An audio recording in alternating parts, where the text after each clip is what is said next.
أنس رضي الله عنه قال قال النبي صلى الله عليه وسلم من أشراط الساعة أن يرفع العلم ويظهر الجهل الله النبي বলছেন কিয়ামতের আলামত হলো ইলম উঠে যাবে ওয়ায়াজহার আল জাহলু মূর্খতা বৃদ্ধি লাভ করবে। এখন তো এটার আর ব্যাখ্যা করার দরকার নাই। মূর্খতা ব্যাপকভাবে কিভাবে বৃদ্ধি লাভ করেছে। ইলম উঠে যাওয়ার অর্থ বড় বড় আলেমরা দুনিয়া থেকে চলে যাবে। বাংলাদেশের বড় বড় আলেম সব চলে গেছে, যারা আছে তারাই এখন দায়িত্ব পালন করছে। এটা হলো একটা। আরেকটা হলো ইলমের মর্যাদা থাকবে না। ইলম উঠে যাওয়ার অর্থ ইলমের মর্যাদা থাকবে না। কোরআন হাদিসের ইলমের মর্যাদা বর্তমানে তেমন নাই।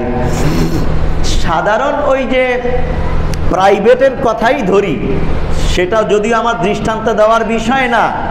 আপনি বিজ্ঞান, গণিত, ইংলিশ প্রাইভেট পড়াতে গেলে ৫,০০০ টাকা এক একটা সাবজেক্টে।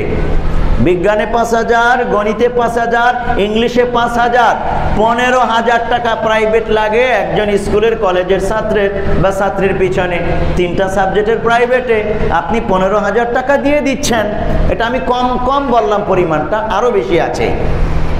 আর কোরআনুল করিম প্রাইভেট পড়ায় মুয়াজ্জিন সাহেব বা ইমাম সাহেব বা কোনো হুজুর, তো আপনি তাকে দিচ্ছেন ৫০০ টাকা। তা আপনি বলুন, কোথায় ১৫,০০০ টাকা আর কোথায় ৫০০ টাকা? মিলল না তো। তাহলে দাম আমি কমিয়ে দিচ্ছি, কোরআনের ইলমটাকে আমি অবমূল্যায়ন করছি। এমন একটা পরিবেশ তৈরি হয়ে যাবে। ওই পরিবেশ এখন চলছে পৃথিবীতে। আমরা সতর্ক থাকব।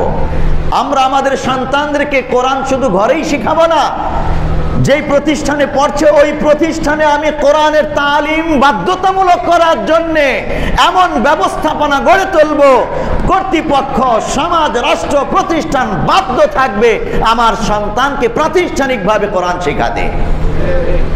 এটা আমাদের এখন করার সুযোগ হয়েছে। এটা এখন আমরা ছাত্র জনতা সবাই মিলে ইচ্ছে করলে স্কুল সিলেবাসে এটা অন্তর্ভুক্ত করতে পারি।